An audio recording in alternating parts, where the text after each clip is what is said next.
Bili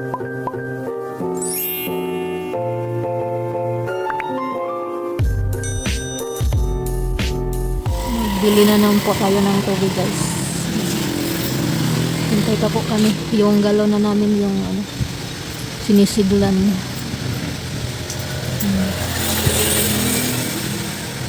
Marami pa pong bakante dito sa labas. Buti na lang yung inuna po yung aming pagbalik namin galing ng bayan. Yung amin na po yung sinisiglan. Yan na po. Pinalabas na po yun. Naka-seal na po yung takip.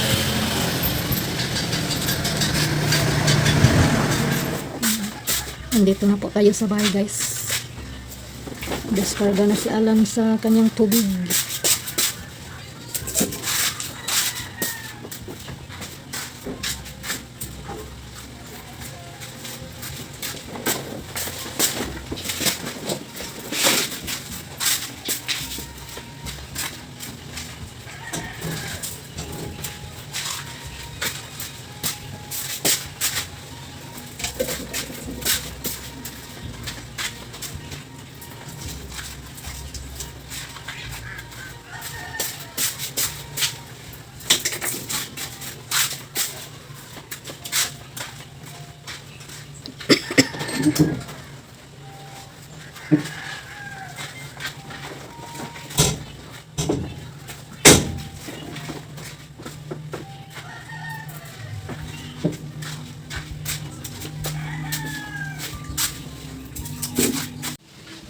Ayan. Tapos na, guys. Tapos nang na-discarga si Alan kanyang tubig. Dito na naman tayo sa ating garden, guys, sa ating talong. Ano tayo dito, guys? Maglagay tayo ng mga dagdag lupa sa mga punuan ng ating talong. Hindi na umuulan, guys. Atin itong dagdagan ng lupa. Tumubo na po yung ating mga bagong tanim nga talong. Nandun si Los, guys. Nandun sa gilid, nagtanggal ng damo. At dito, guys, tanggalan natin ito ng damo dito para dito natin itanim yung ating kangkong. Pagkatapos nating magtanggal dito, atin itong itanom, guys, yung kangkong natin nga nabili natin. Nagbili tayo ng isang pack nga kangkong.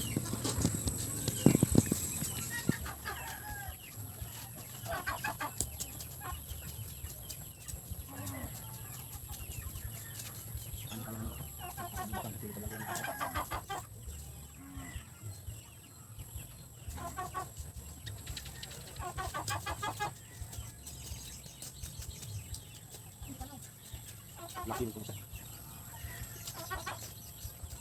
Mga ako gagawin ng sigig surang-surang ha.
Ini macam kesalahan ini.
Nandito tayo ngayon sa ating alagang kambing guys, dito sa ating pastulan. Ayan, nandito nanganak yung ating alaga. Ngayon lang po siya nakapanganak guys. Ayan, dalawa po yung kanyang bagong silang anak. Thank you Lord sa blessing sa mga alaga namin. Ayan, dalawa. Magkaparehas sila puti. Basta yung kaniyang inahin, maputi din. Ngayon lang po ito na anak guys. Hindi pa ito na makatayo ng maayos kasi kapanganak lang po. Yan, inanuhan niya guys. Atin itong dalhin sa ating ginawang payag sa ating kambing. Ayan, yung isa gustong tumayo, yung isa dumidi.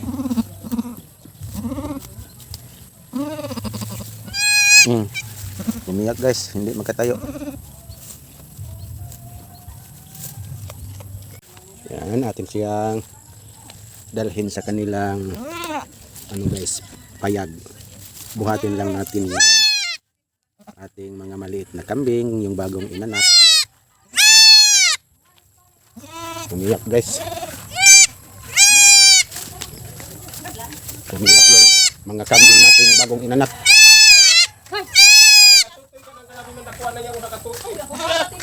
Ang naghanag gatas.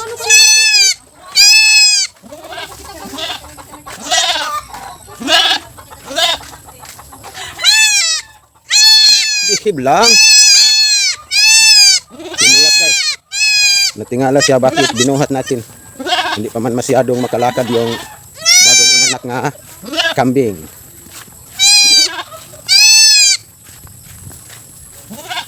Ho, pamauli na mo.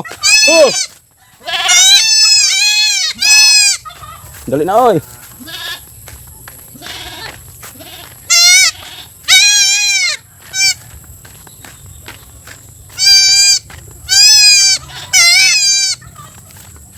Dito lang natin ito muna ilagay sa ano guys, kulungan sa ating baboy para hindi siya mabasa pag umuulan. Yan, dito lang muna kayo. Dito lang muna natin siya ilagay. Hindi lang muna natin siya ilagay sa kanilang payag. Hindi man ito makaakyat sa kanilang patungan.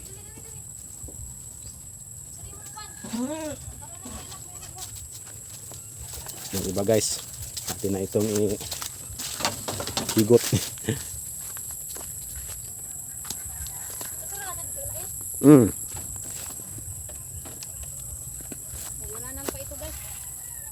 Kuha dito, kuha to kay mga adto kuan. Oh.